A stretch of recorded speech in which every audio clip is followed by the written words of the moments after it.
जिगेन्द्रहारं सदा वसन्तं हृदयारविन्दे भवं भवानी सहितं नमामि। गुरुर्ब्रह्मा गुरुर्विष्णु गुरुर्देवो महेश्वरा गुरु साक्षात् परब्रह्म तस्मै श्री गुरुवे नमः। गिरा अर्थ जल सम कहियत भिन्न भिन्न बंदहु सीताराम पर जिनहि परम प्रिय खिन्न। बोलो श्यावर रामचंद्र की जय, बोलो पवन सुत हनुमान की जय, बोलो सब भक्तन की जय। आदरणीय दूर दूर से पधारे हुए संत जन विद्युत जन, हमारे संयोजक महोदय और मेरे आत्मरूप श्रोता बंधु और माताओं बहनों बच्चों प्यारे प्यारे सभी राम भक्तों, आपको कोटि कोटि नमन है। कथा में प्रवेश करने के पूर्व दो चार बार भगवान के नाम का संकीर्तन कर लिया जाए, फिर कथा में प्रवेश किया जाए। सीताराम वंदना राधे श्याम वंदना, सीताराम वंदना राधे श्याम वंदना, अंजनी के लाल की बार बार वंदना, संतों की वंदना महंतों की वंदना, संतों की वंदना महंतों की वंदना, राम जी के भक्तों की बार बार वंदना, राम जी के भक्तों की बार बार वंदना। बोलो श्यावर रामचंद्र की जय, बोलो पवन सुत हनुमान की जय। भक्तों, ये हमें मनुष्य शरीर बड़े भाग्य से मिला है। कहा है विद्वानों ने, अरे बड़े भाग मानुष तन पावा, सुर दुर्लभ सद ग्रंथन गावा, बड़े भाग मानुष तन पावा, सुर दुर्लभ सद ग्रंथन गावा। सभी ग्रंथों ने सदग्रंथ सब लोगों ने गाया है। कभी विचार किया है कि ऐसी कौन सी खूबी है जो बड़े भाग्य से मिला है और जो देवताओं को दुर्लभ है।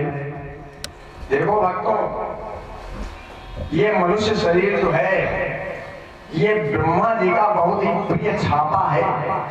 इसको ब्रह्मा जी ने अपना ही स्वरूप दिया है। दुनिया में मनुष्य ही सर्वश्रेष्ठ है। अरे मानो शरीर ही भूतल पर, मानो शरीर ही भूतल पर, विधिना का अति मन छापा है। इस प्राणी को ही दिया बहुत, विधिना ने अपना छापा है। अपना स्वरूप दे दिया है।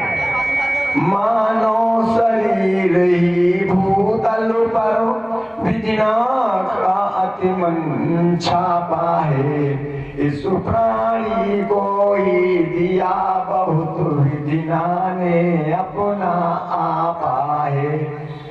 ब्रह्मा जी ने अपना स्वरूप दे दिया है और किसी को अपना स्वरूप नहीं दिया है। और आपको एक बात बताएं, मनुष्य शरीर देखो 5 विशेषताएं तो सभी में होती हैं। ये भोग, हर आदमी भोग की ओर दौड़ रहा है। ये इसके अंदर सबके अंदर होता है। पशु पक्षी सबके अंदर होता है। भोग करना और शयन करना और खाना और लड़ना और विचरण करना, इधर उधर टहलना, ये पशु पक्षी भी करते हैं और मनुष्य भी करता है। लेकिन फिर अंतर क्या है? देखो, ये काम क्रोध लोभ मोह मद ये सबके अंदर है, सबके अंदर है। और ज्ञानियों के अंदर भी है, मुनियों के अंदर भी है। लेकिन ज्ञानी अपने ज्ञान के द्वारा क्रोध काम क्रोध लोभ मोह मद को दबाए रखते हैं और मुनि लोग तप के द्वारा दबा लेते हैं। तो अगर मुनियों से वो ज्यादा ऊपर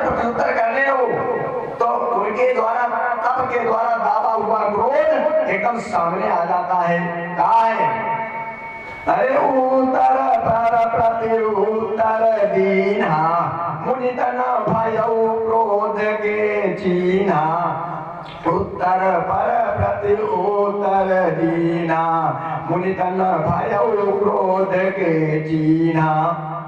मुनियों में क्रोध बहुत ज्यादा आ जाता है और ज्ञानी लोग अक्सर कहते हैं, भैया तुम तो ज्ञानी हो, क्या जरूरत है तुम भैया क्रोध मत करो। क्यों? वो कोई क्रोध को केवल दावे हैं और जब ज्ञान नष्ट हो जाता है, अब ज्ञान कैसे नष्ट होता है? ज्ञान कैसे नष्ट होता है? अगर कहा है ज्ञानी अपनी अच्छी बात मनवाना चाहता है, ये सबसे बड़ी विशेषता समझ लो, क्योंकि वो जानता है ये अच्छी बात है। अब जो कोई नहीं मानता है तो उसे क्रोध आ जाता है, वहीं पर उसका ज्ञान नष्ट हो जाता है। कहा है, सुनो प्रभु बहुत अवज्ञा किए, सुनो प्रभु बहुत अवज्ञा किए, उपज क्रोध ज्ञानियों के हिए, उपज क्रोध ज्ञानियों के हिए।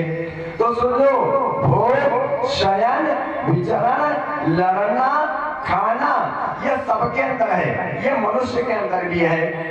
लेकिन एक विशेषता है जो मनुष्य को पशुओं पक्षियों से अलग कर देता है। पशु पक्षी भोग शयन विचरण लड़ने खाने में रहते हैं। पशु पक्षी भोग शयन विचरण लड़ने खाने में रहते हैं। जिसमें है अधिक विचार शक्ति उसको ही मानव कहते हैं। जिसमें अधिक विचार शक्ति है उसी को मनुष्य कहते हैं। तो मनुष्य के लिए पशुओं में मनुष्यों में भी हिंसा है, मनुष्य भी हिंसा होता है। देखो, एक दूसरे का लोग कत्ल कर देते हैं, जमीन हड़प देते हैं, गलत काम करते हैं, क्योंकि वो हिंसक है। मनुष्य भी हिंसक है और पशु भी हिंसक है, लेकिन मनुष्य त्याग सकता है, उसमें अहिंसा का गुण छिपा हुआ है। वे हिंसा त्याग नहीं सकते, वे की मतलब पशु पक्षी, वे हिंसा त्याग नहीं सकते, पर इसमें छिपी अहिंसा है। भोजन तक ही उनका जीवन, इसमें उपवास साधना है। उपवास के मतलब ये नहीं है भूखे रहो, उपवास के मतलब है वैराग्य। ऐसा भोजन, ऐसा विचार, ऐसा कार्य ना करें जिससे भगवान से दूरी बढ़े। तो जब आप भगवान के अनुरूप चलेंगे, विरक्ति करके चलेंगे और जब भगवान के समीप पहुंच जाएंगे, तब आप वही उपवास है, यानी भगवान के समीप पहुंच जाना। वे हिंसा त्याग नहीं सकते, पर इसमें छिपी अहिंसा है। भोजन तक ही उनका जीवन, इसमें उपवास साधना है। और कोई ऐसा नहीं है जीव जो साधना कर सके, केवल मनुष्य ही ऐसा है जो साधना कर सकता है। राम नाम की महिमा जानता है, राम नाम का प्रताप जानता है, यानी और कोई नहीं जानता है। देखो, एक दो पक्षी ऐसे हैं जो राम नाम का उच्चारण कर सकते हैं, एक तोता और एक मैना, वो भी मनुष्य के बोलने पर सीख जाते हैं। कबीरदास जी ने बहुत बढ़िया लिखा है, अरे नर के साथ सुबह हरि बोले, हरि प्रताप न जाने। नर के साथ सुबह हरि बोले, हरि प्रताप न जाने। और जो कबहू उड़ जाए जंगलों में, बहुरी न सुरत आवे। अगर कहीं जंगल में उड़ गया पिंजरे से, फिर वो राम नाम भूल जाता है, और राम नाम के प्रताप और प्रभाव को वो तोता और मैना नहीं जानते हैं। केवल मनुष्य ही एक ऐसा है, इसीलिए कहा गया है, अरे बड़े भाग्य मानुष तनु पावा, सुर दुर्लभ सदा ग्रंथ न गावा। देखो मनुष्य एक ऐसा है जिसके ऊपर लक्ष्मी जी की असीम अनुकंपा है। लक्ष्मी जी का सदुपयोग केवल मनुष्य ही जानता है, माँ का सदुपयोग मनुष्य ही जानता है, और कोई पशु पक्षी नहीं जानते हैं। सरस्वती की पूरी कृपा मनुष्य के ऊपर है, भक्ति की पूरी कृपा मनुष्य की है। तीनों ये देवियां हैं, इनकी कृपा मनुष्य के ही ऊपर है, क्योंकि मेढक डर नहीं तो बोलता है, गधा नेकता है और कुत्ता भौंकता है। जब आदमी कोई कर्कश बात कहता है या बिना मतलब बोलता है, कहते क्यों यार कुत्तों के तरीके से भौंक रहे हो, ये गाली दी गई है। सरस्वती की इनके ऊपर कृपा नहीं है। गधे एक तरीके से देखना वो भी अच्छी बात नहीं है, तो इसलिए सरस्वती जी की सबसे बड़ी कृपा है। अरे अब कैसे कृपा, कोयल केवल कुहू को बोलती है, वो भी थोड़ी देर अच्छा लगता है, और मनुष्य के कंठ में मधुरता है। कंठी ऐसी पहने हैं मधुरता की, कंठी तो मधुर कंठ में है, कंठी तो मधुर कंठ में है, कंठ में मधुरता घोली है, कंठी तो मधुर कंठ में है, कंठ में मधुरता घोली है, मुख में मीठा तांबूल वही रसवाली मीठी बोली है। मनुष्य में ही वो जो है मधुरता घोली हुई है, क्योंकि सरस्वती जी की बहुत भी बड़ी कृपा है। और जो भगवान का गुणागान नहीं करता है उसकी वाणी कर्कश हो जाती है। और फिर आप सोचिए कहा गया है, अरे ईश्वर अंश जीव अविनाशी, चेतन अमल सहज सुख राशि, ईश्वर अंश जीव अविनाशी, चेतन अमल सहज सुख राशि। ये ईश्वर का अंश है, चेतन है, अमल है और सुख की राशि है। और आया कहाँ है? ये संसार मालूम क्या है? ये दुखालय है, यहाँ दुखा ही दुखा है, और सुख का जो है जो राशि है वो दुखालय में आ गई।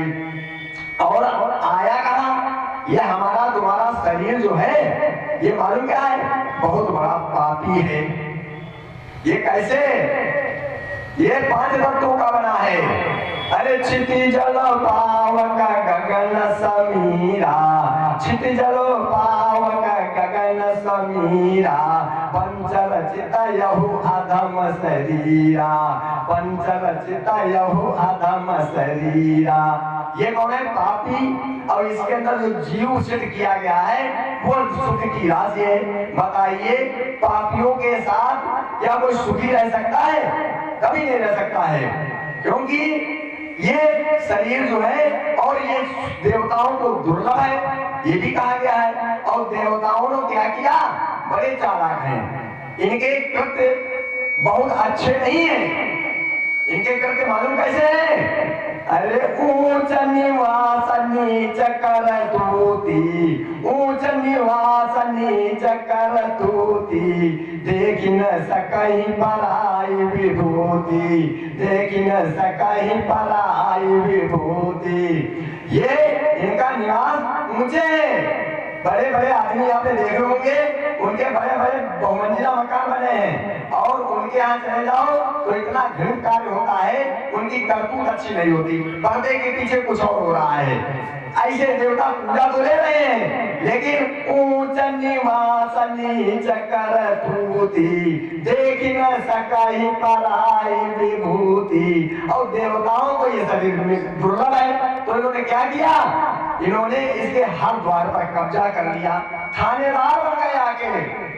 अरे इंद्रिय भवन झरोखा नाना, इंद्रिय भवन झरोखा नाना, कहाँ सुर बैठे करी थाना। एक तो ये पापी शरीर और दूसरे ये देवता ईर्ष्यालु हमसे ये कब्जा कर लिए। इन लोगों ने क्या काम किया?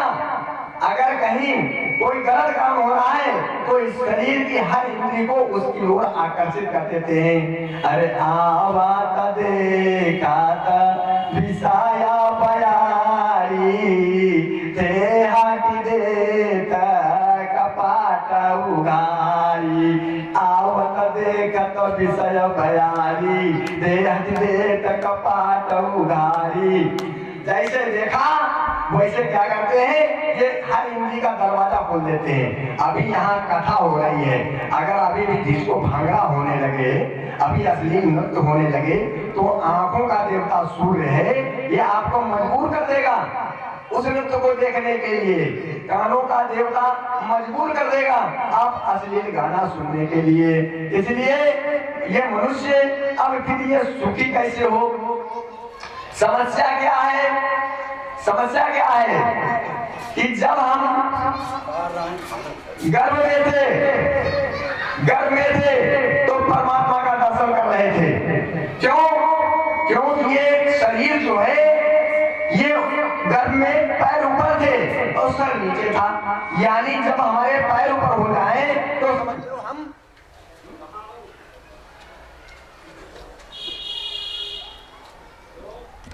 में जीव होता है तो उतान पात होता है, उसके पैर ऊपर होते हैं, इसलिए उसको उतान पात कहते हैं। जिसके पैर ऊपर हो जाए वो उतान पात। ये मनुष्य ऐसा वृक्ष है जिसकी शाखाएं नीचे है, जड़ ऊपर है। शाखाएं कैसी? ये पैर हाथ ये शाखाएं हैं। जैसे शाखाओं के काटने से वृक्ष नहीं सूखता, ऐसे ही शाखाओं को अगर कोई काट दे तो भी आदमी की मृत्यु नहीं होगी।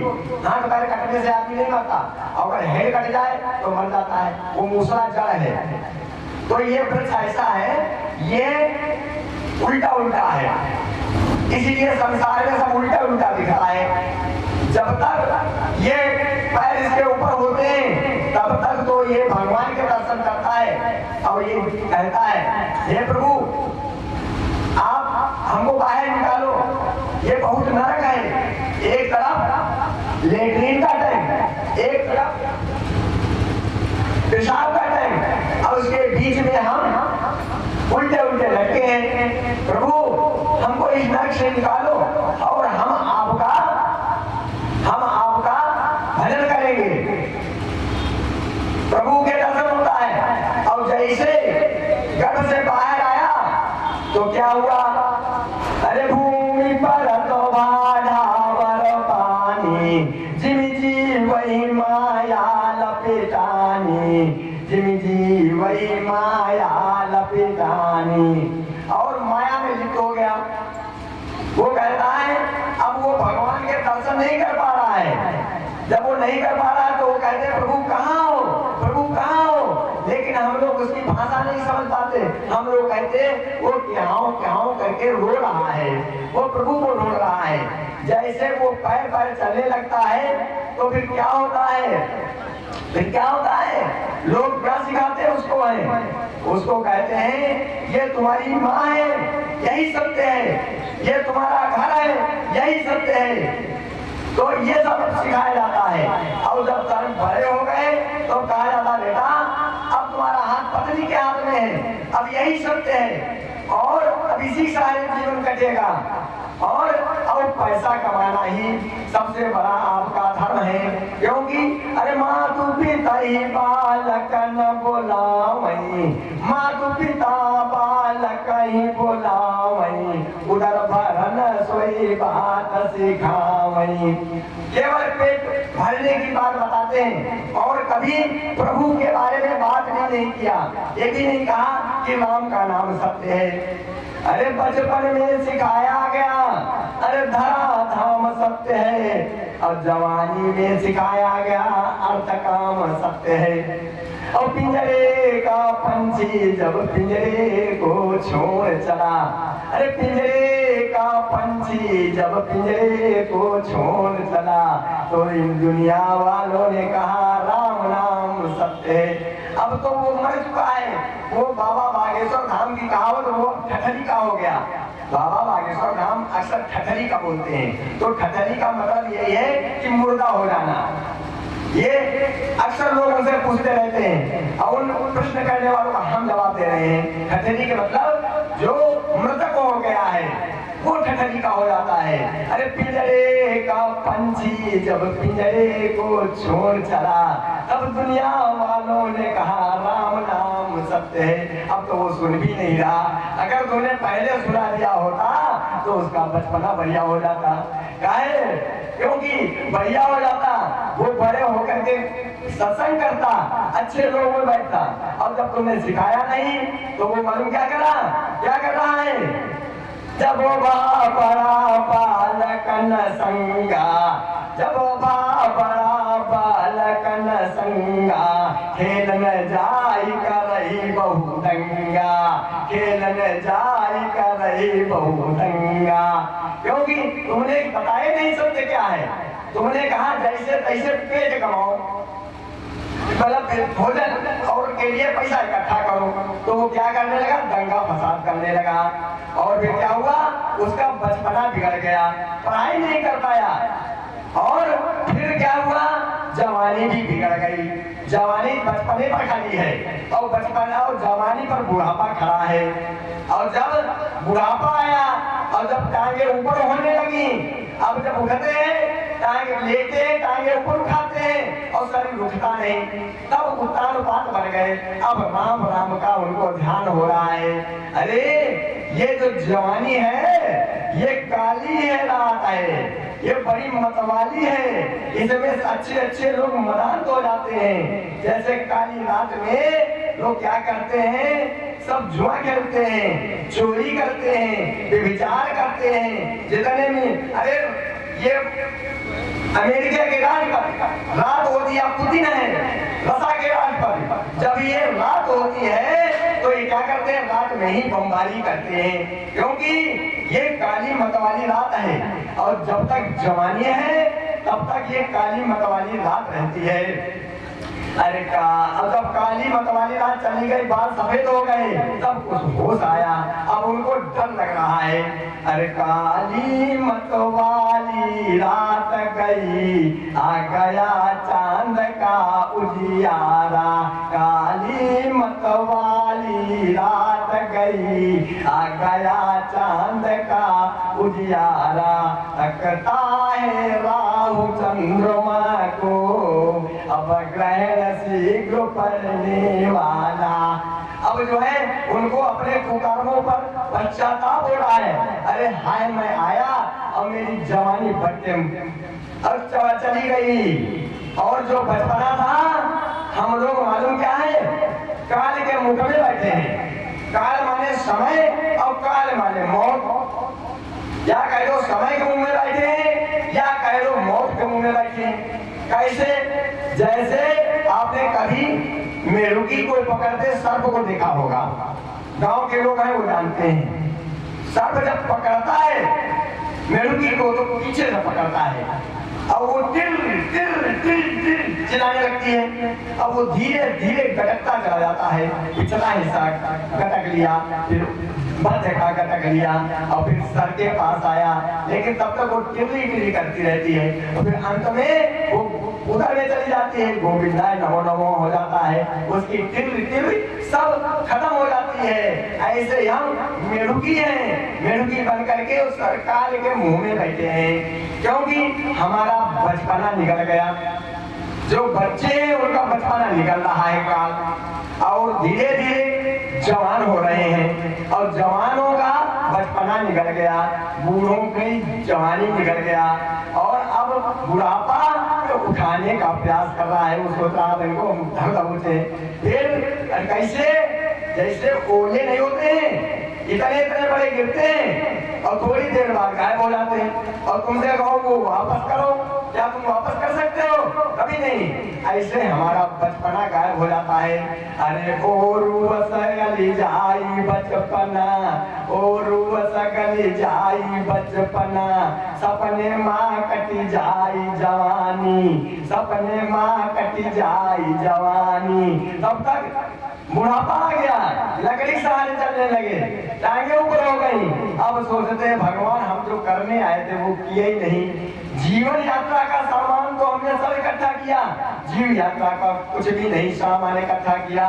अरे हमने बहुत मगजमारी की, बहुत शिकार किया, कुछ मैदान में किया, कुछ पर्दे के पीछे से शिकार किए, कुछ अच्छे किए, कुछ गलत किए। अब उसके दिमाग में पूरी फिक्र चल रही है, अरे कर जा बरसो युद्धस्थल में, अरे बरसो शिकार में मगन रहे, अरे बरसो गरजे।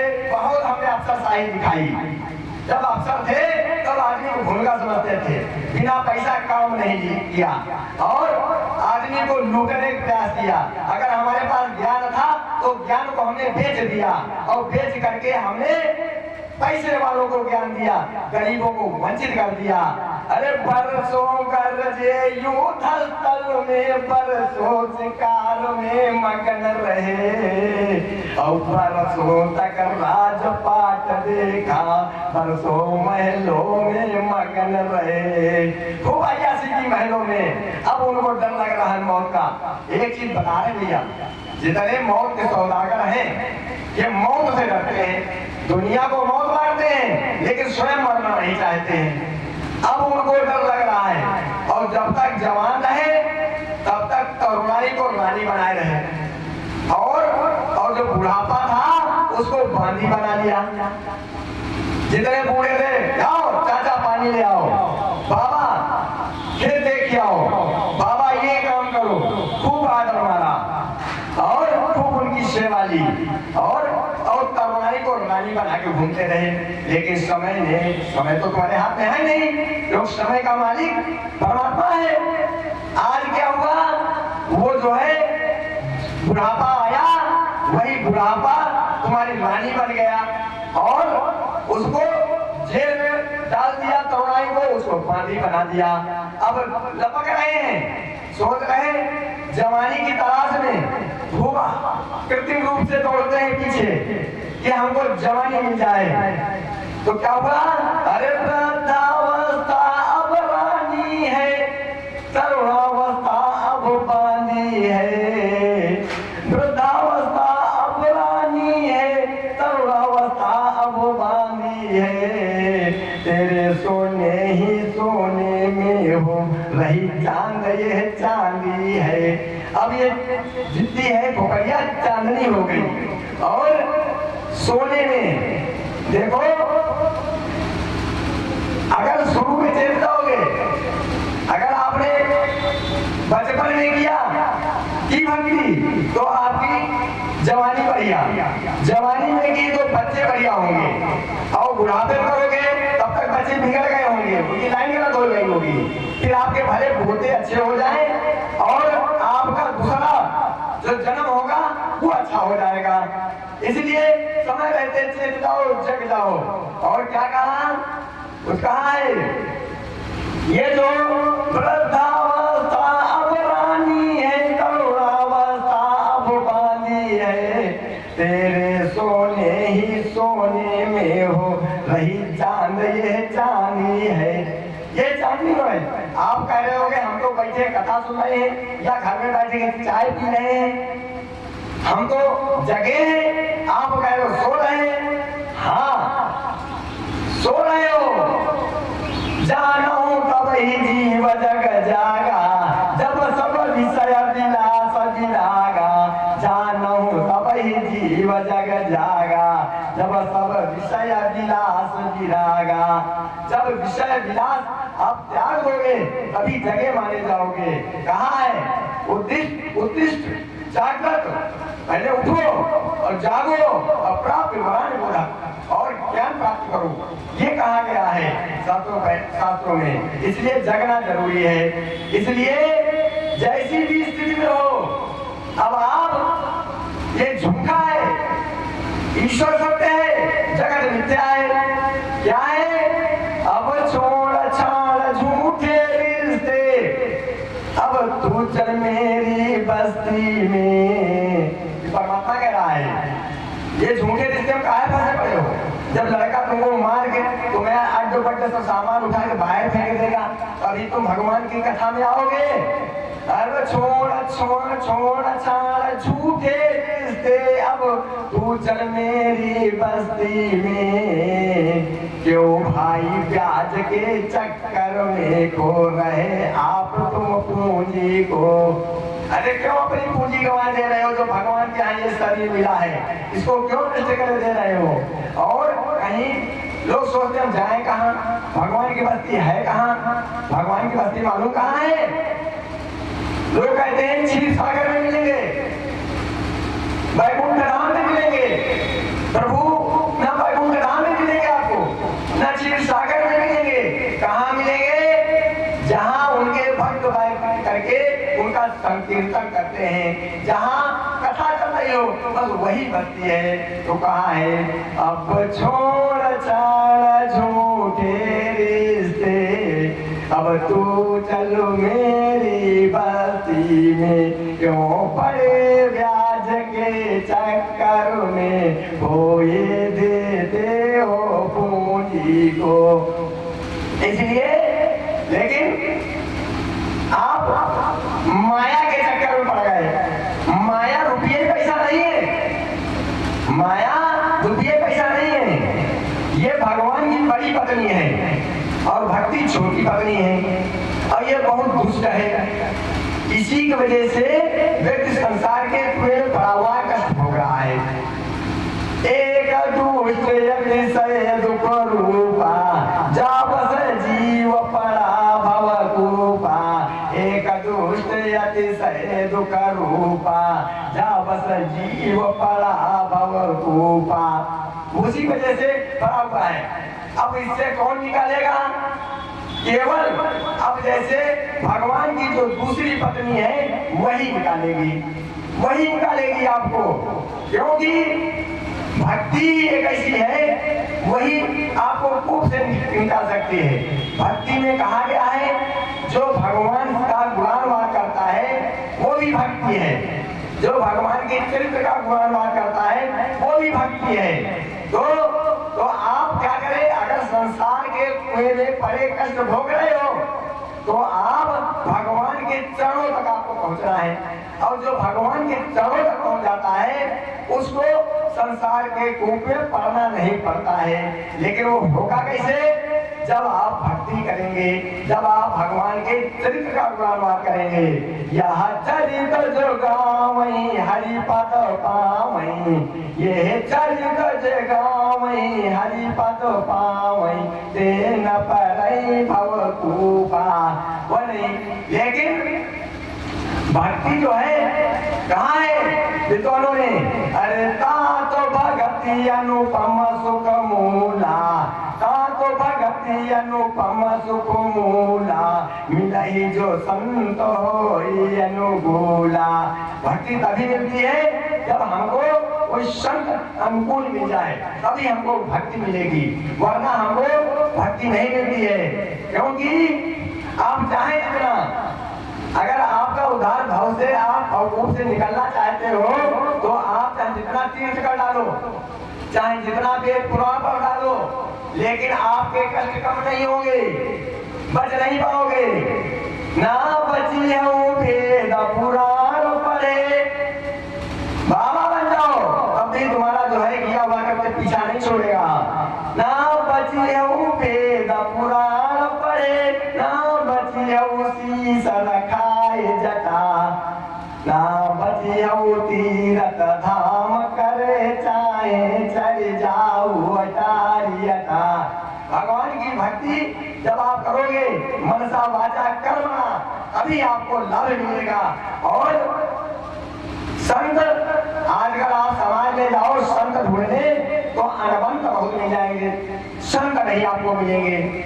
और बाबा तो नहीं मिलेंगे, बाबा बहुत घूम रहे हैं, बाबा के वेश में बवाली घूम रहे हैं, और साधु के वेश में साधु घूम रहे हैं। उनको सवाल चाहिए, उनको ज्ञान वैराग्य से कोई मतलब नहीं है, केवल ऐसे ही समाज में तो हम लोग फंस जाते हैं। जब हम फंस जाते हैं तो एक दूसरे अतिशय दुख रूपा जा बस जीव पड़ा भव कूपा। लेकिन जैसे हमारा ये शरीर है ना, इसका हम सूत्र बताएंगे, आपको फार्मूला बताएंगे। इसीलिए तो ब्राह्मण को पृथ्वी का देवता कहा गया है। सबसे पहले गोस्वामी जी ने क्या कहा है, अरे बंदा हूँ प्रथम महीसूर चारणा मोह जनित संशय सब हरना। अगर आपके अंदर संशय है तो ब्राह्मण के चरणों में चले आओ, विप्र के चरणों में चले आओ। ये नहीं ब्राह्मण के नाम पर रावण बैठा है उसके पास तुम चले जाओ तो तुमसे झाड़ू लगवाएगा। जैसे जो देवता भगवान राम के पास नहीं आए, नहीं बंदर भालू बन के आए, वो लोग क्या किए, रावण के दरबार में पवनदेव वगैरह झाड़ू लगाते थे। तो ऐसे ही अगर कहीं गलत लोगों के संग में पड़ गए तो तुमसे वो ब्राह्मण झाड़ू ही लगवाएंगे। वो तुमको अच्छी मार्ग नहीं दिखाएंगे, वो तुमको गलत मार्ग पर ले जाएंगे। तो उस विप्र की वंदना करें जो मोह जनित संशय सब हरना। बंदा हूँ प्रथम महीसूर चारणा मोह जनित संशय सब हरना। क्या है, अब हम आपको एक बहुत बड़ा सूत्र बताएंगे।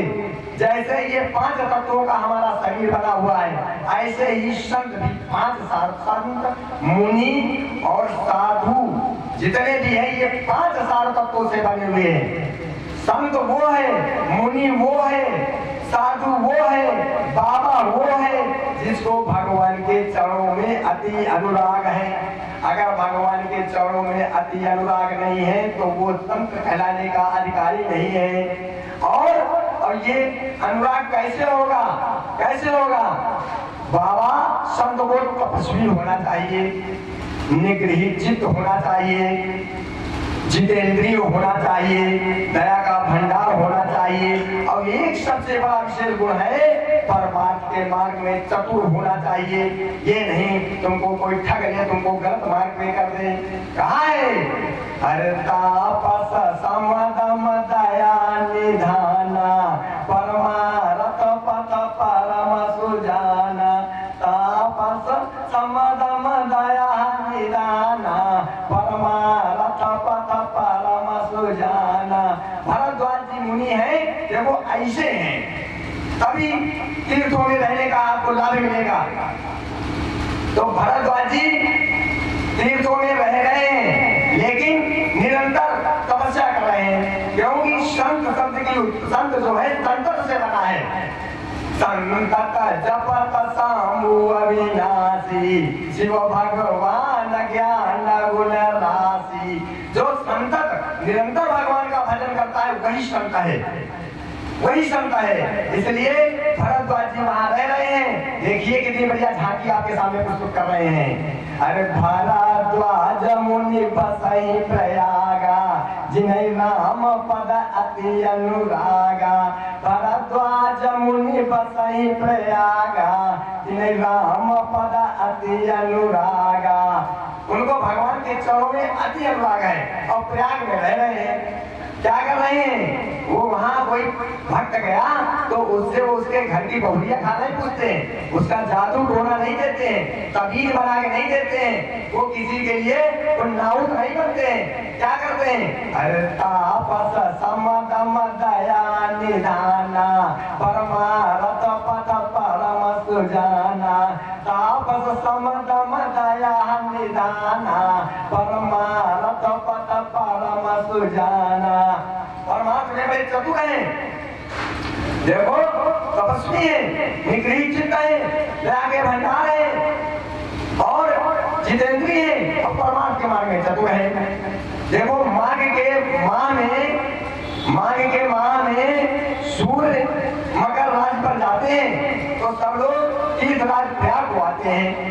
और कौन कौन आते हैं, देवता, दैत्य, किन्नर, मनुष्य के समूह, ये सभी आते हैं और आकर के त्रिवेणी में स्नान करते हैं। देवी माधव जी का पद का पूजन करते हैं, अक्षय वट का स्पर्श करते हैं, उनके शरीर पुलकित होते हैं। और सुनो, भरद्वाज जी का आश्रम अत्यंत पवित्र है, रमणीय है, श्रेष्ठ मुनियों के मन को भाने वाला है। इसलिए जितने मुनि आते हैं सब भरद्वाज जी के आश्रम में ठहरते हैं और फिर प्रातः काल होते ही सब त्रिवेणी में स्नान करते हैं और आपस में भगवान की गुणों की कथाएं कहते हैं। भगवान के गुणों की कथाएं कैसे कहने चाहिए ये भरद्वाज जी से और मुनियों से सीखिए। कहा है सबसे पहले कथा वही है जिसमें ब्रह्म का निरूपण किया जाए। वो कथा देखा जिसमें ब्रह्म का निरूपण नहीं किया गया। लैला मजनू की कहानी सुनाई जा रही है, सर्वज्ञ की कहानी सुना जा रही है, चिमटे उड़ाए जा रहे हैं, ढोलक उड़ाई जा रही है। सबसे पहले क्या होना चाहिए? ब्रह्म का निरूपण होना चाहिए, फिर धर्म का विधान होना चाहिए, बताना चाहिए और तत्वों के प्रकार का वर्णन होना चाहिए और फिर ज्ञान वैराग्य से युक्त भक्ति का कथन होना चाहिए। ऐसे नहीं भगवान की कथा है तो इसके लिए सूत्र बना है, उस सूत्र के तहत कथा कहो तभी वो लाभकारी होती है। इसीलिए वो आपस में कहते हैं और फिर एक माह आनंद से विधि करते हैं, भगवान का पूजन करते हैं चरण कमलों को और आनंद मनाते हैं और फिर अपने अपने आश्रमों को लौट जाते हैं। एक बार क्या हुआ, एक बार भरी मकर नहाए, एक बार भरी मकर नहाए, सब मुनीस आश्रम न सिधाए। एक बार भरी मकर नहाए, सब मुनीस आश्रम न सिधाए। जितने मुनि थे सभी लोग अपने अपने आश्रमों को चले गए और अब रह गए याज्ञवल्क्य। याज्ञवल्क्य जी जो है विवेकी नहीं, वो परम विवेकी है। तो जब वो चलने लगे तो भरद्वाज जी ने दौड़ करके उनके चरण पकड़ लिए। अरे याज्ञवल्क्य मुनि परम विवेकी, भरद्वाज राखे पद टेकी। याज्ञवल्क्य मुनि परम विवेकी, भरद्वाज राखे पद टेकी। भरद्वाज जी ने उनके चरण पकड़ लिए और उनके चरण धोने लगे, चरण धोने लगे और चरण धोने के बाद पवित्र आसन पर बिठाला और उनके यश का वर्णन किया। उनके देखिए संत महात्माओं को बैठाओ तो यश का वर्णन करो, अपना रोना मत रो। संत महात्माओं है अब बाबा हमारी बहुरिया बता रही, अरे ये नहीं कहना चाहिए, वो तो सब भगवान है, संत भगवान है, उनको सब जान लेंगे, आपकी वाणी से ही जान लेंगे आप दुखी है कि सुखी है। उनके सामने रोना नहीं रोना है, उनके यश का वर्णन करो। यश का वर्णन करने से क्या होता है, उनको मालूम हो जाता है कि हमने कितना किया है, अच्छे काम किए बुरे काम किए।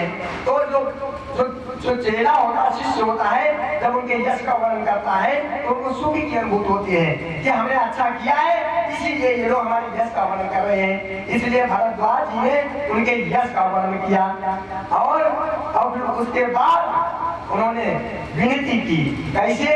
कोमल और पवित्र वाणी में कोई खोट नहीं होना चाहिए, पवित्र और कोमल वाणी से बोलिए, नहीं महात्मा जी से कर्कश वाणी बोल रहे, ऐसा नहीं करना चाहिए। उनकी कोमल और पवित्र वाणी से बोले। क्या कहा? हाथ जोड़ लिया। अरे नाथ एक संशय मन मोरे, करगत वेदता तो सब तोरे। नाथ एक संशय बर मोरे, करगत वेदता सब तोरे। आप हमारा संशय वही दूर कर सकता है जो वेद के तत्वों को जानता होगा इस प्रकार से और आपकी मुट्ठी में है। और लेकिन मुझको कहते लज्जा लग रही है और भय लग रहा है। क्यों भय इसलिए लग रहा है, कहीं आप ये न समझे कि हमारी परीक्षा ले रहे हैं, और कहीं लज्जा इसलिए लग रही है सोचोगे कि बूढ़े हो गए, पूरी सफेदी आ गई, अभी कोई मधुमेह नहीं, तो इसलिए लज्जा लग रही है। अगर नहीं कहूंगा तो अज्ञानी बना रहूंगा, जिससे हमारी सब हानि हो जाएगी। कह रहे अरे कहाँ सो मोहिला गतो भैला जा, जो न कहूँ बड़ हो काजा। कहा तो सो मोहिला गतो भैला जा, जो न कहूँ पर हो या काजा। देखो मुनियों ने कहा है, संतों ने कहा है, वेदों ने कहा है, उपनिषदों ने कहा है, सबकी एक ही बात है कि गुरु से छिपाव करने से निर्मल ज्ञान प्राप्त नहीं होता है। इसीलिए मैंने अपना अज्ञान आपके सामने प्रकट कर दिया है। तही कारण प्रगट्यो निज मोह नाथ करो अब हम पर छोहु। अब हम पर दया करके उस अज्ञान को मिटा दीजिए प्रभु, आप उसको मिटा दीजिए, मेरा ही कहना है। लेकिन एक बार भरद्वाज जी ने ऐसी कर दी जो याज्ञवल्क्य जी के कान खड़े हो गए। ये कैसा ज्ञानी है, कैसी बात कर रहा है, इसमें कुछ दान काला जरूर है। उन्होंने एक बार बहुत कैसी है, अरे राम नाम करो अमित प्रभावा वेद पुराण उपनिषद गावा।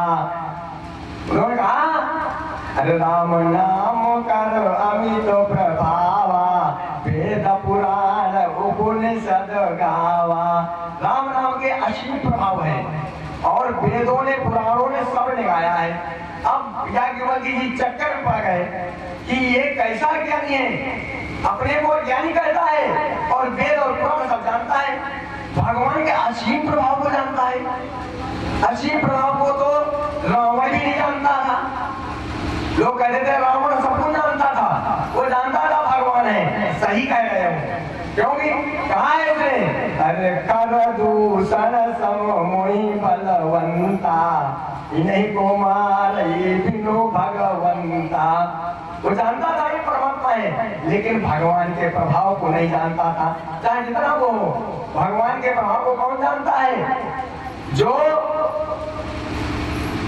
वैरागी होगा और विद्वान होगा, बुद्ध होगा, वही भगवान के प्रभाव को जानता है। और रावण मंदमती कामी है। लिखा है, अरे रेतिया चोर कुमार गामी, रेतिया चोर कुमार गामी, कलमति मंदमो अति कामी।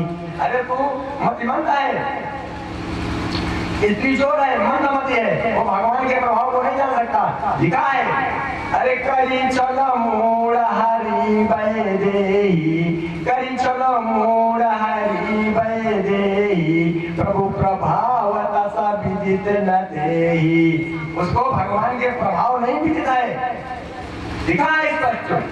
तो अब याज्ञवल्क्य जी ने कहा ये असीम प्रभाव को जानते हैं, कैसे हो सकता। और फिर आगे क्या कह दिया उन्होंने, कहा अरे संतत जपत सांभु अविनाशी, शिव भगवान ज्ञान गुण राशि। भगवान शंकर राम के नाम को हमेशा जपा करते हैं, वो ज्ञान की राशि है, शिव भगवान है, कल्याणकारी है और भगवान के नाम का निरंतर जाप किया करते हैं। अब उन्होंने कहा देखो संसार में याज्ञवल्क्य जी से प्रश्न कर रहे हैं भरद्वाज जी, लाइन में बने रहना। भरद्वाज जी कह रहे हैं कि संसार में 4 जाति के जीव हैं। काशी में सभी के मरने पर परम पद प्राप्त होता है, ये वहां की काशी की महत्ता है। लेकिन वो भी राम नाम की ही महिमा है और राम नाम की, क्योंकि काशी में जो भी मरता है उनको राम नाम का ही मंत्र देते, उपदेश देते हैं शिव जी, इसीलिए उनको परम पद प्राप्त होती है। तो इसलिए मैं आपसे पूछ रहा हूँ हाथ जोड़ करके, राम कवन प्रभु पूछो तो ही, काऊ बुझाई कृपा निधि मोहि, राम कवन प्रभु पूछो तो ही, काऊ बुझाई कृपा निधि मोहि। ये कृपा निधि आप हमको समझा करके बताएं, वो राम कौन है हमको बताओ। अब वो चक्कर में उन्होंने कहा ये तो इसमें गड़बड़ जरूर है, अज्ञानी ऐसी बात नहीं कर सकता। वो अब उन्होंने कहा अच्छा एक बात बताओ, तुम कितने राम को जानते हो? कल मैं एक राम को जानता हूँ। कहने कौन राम को जानते हो? उन्होंने कहा एक। एक जो है जो राजा दशरथ के पुत्र हैं, एक राम अवधेश कुमारा, एक राम अवधेश कुमारा। वो जो है एक राम को मैं जानता हूं जिन्होंने पिता का देह मान करके जंगल में चले गए थे और उनको बड़ा दुख हुआ। नारी बिरहा दुख भय हुआ पारा, भयो रो सुर रावण मारा। नारी बिरहा दुख भय हुआ पारा, भयो रो सुर रावण मारा। उन्होंने क्रोध इतना किया कि रावण को मार दिया और नारी के हृदय में गली गली रोए। और जबकि कहा गया है राम कौन है? तब जोग वियोग न जाके, देखा पिला प्रगट दुख ताके। मैंने उनके अंदर दुख देखा जब वो नहीं, वो हर्ष है न विषाद है न योग है न वियोग है सामने, आखिर ये क्यों रो रहे हैं? तो मैं आपसे पूछना करना चाहता हूँ कौन है आखिर में राम? आप विनती करके पूछ रहे हैं ये राम वही है जिनको त्रिपुरारी सकते हैं या कोई और कोई है? प्रभु सोई राम की अपर को जाई जपत त्रिपुरान, सो की देह होय नर। जिनको या वो है कि उन्होंने प्रभु सोई राम की अपर को जाहि जपत त्रिपुरारी, सत्य धाम सर्वभाग्य तुम कहु विवेक विचारी।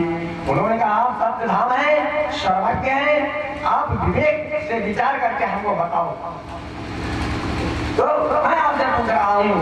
तो उन्होंने कहा और आप ऐसा कहना, ऐसी कथा सुनाओ जिससे हमारा मोह ये है।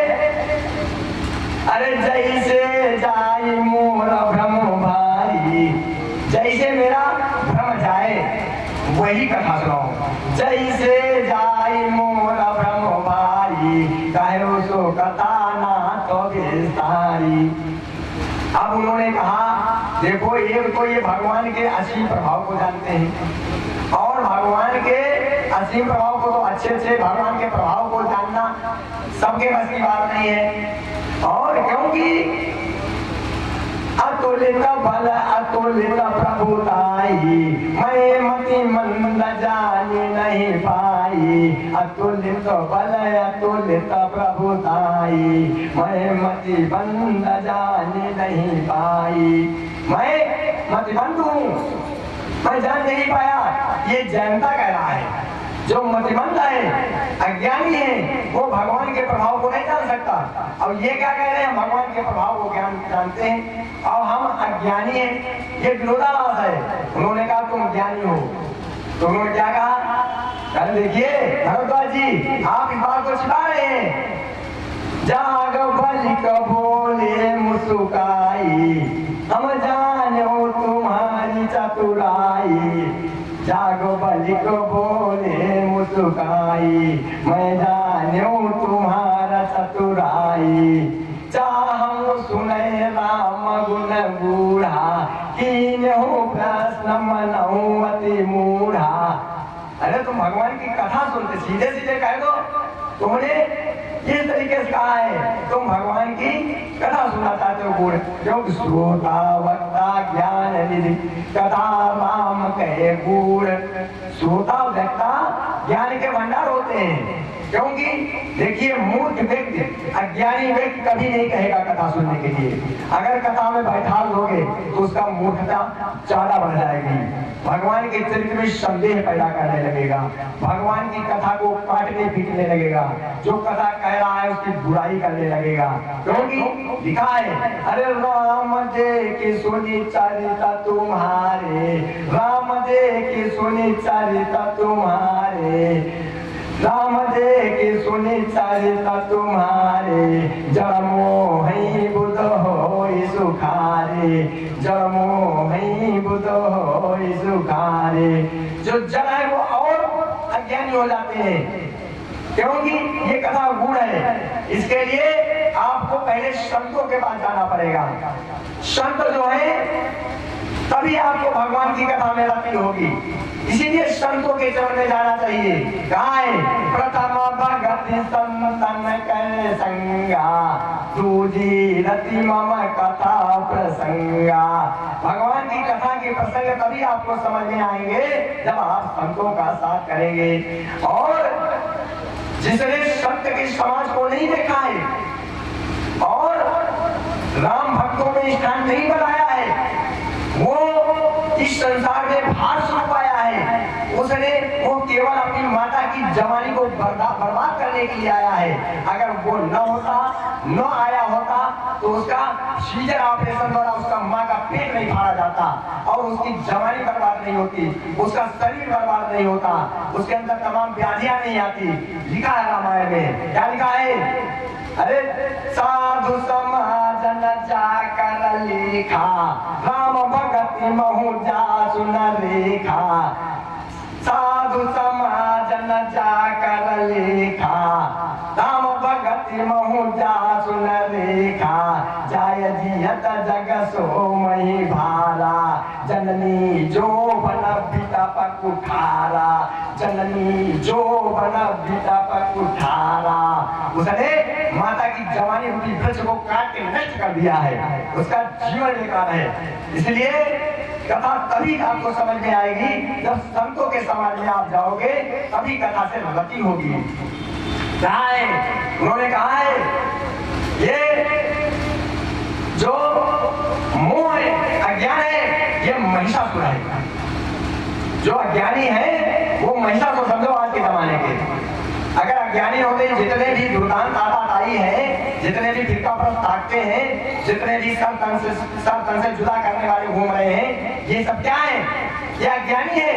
इनको ज्ञान होता हम अपने भाइयों को मार रहे हैं तो नहीं मारते, ये मार रहे हैं इसलिए क्योंकि ये अज्ञानी है, फिरका प्रस्त है। तो इसलिए जो मोह है ये महिषासुर है। मोह क्या है? अज्ञान है। जो है असलियत उसको हम नहीं जानते हैं और जो नहीं है उसको हम सत्य मान रहे हैं। तो महामोह मही से सुविशाला, राम कथा कालिका कराला। महामोह मही से सुविशाला, महामोह मही से सुविशाला, राम कथा कालिका कराला। ये आताताई जितने हैं देश में आजकल, चाहे वो साधु के वेश में घूम रहे हो, चाहे नेता के वेश में घूम रहे हो, चाहे वो किसी अधिकारी के रूप में घूम रहे हो, जितने भी अज्ञानी घूम रहे हैं, ये राम कथा पर सब हमला करते हैं। क्योंकि ये सब महिषासुर है और वो भी विशाल महिषासुर है। और राम कथा काली जी है। काली जी लड़ाई तो थोड़े दिन लड़ती है, फिर इनका अज्ञान एकदम नष्ट हो जाता है, इनका वध हो जाता है। महामोह मही से सुविशाला, राम कथा कालिका कराला। और तुम अपने को अज्ञानी कह रहे हो भारद्वाज, तुम तो संत हो, तुम चकोर हो। तुम्हारे लिए, संत के लिए कथा क्या होती है? चंद्रमा की चांदनी होती है। वो पान करना चाहता है, वो सोचता है हम चंद्रमा की चांदनी को पान करें। आपने कहा तो इसलिए आप संत हैं, आप पूर्ण रूप से संत हैं, आप में कोई ना अज्ञान है, आप केवल राम कथा सुनना चाहते हो, यही आपको विषाद है। क्योंकि राम कथा शशि किरण समाना, संत चकोर करहि जेहि बाना। राम कथा शशि किरण समाना, संत चकोर करहि जेहि बाना। या आप संत हैं, इसलिए तात सुनहु सादर मन लाई। आप राम कथा आदर के साथ सुनना चाहिए। तात सुनहु सादर मन लाई, कहु राम के कथा सुहाई। आप लोग सब आदर के साथ सुनो, सब लोग तभी इसका लाभ मिलेगा।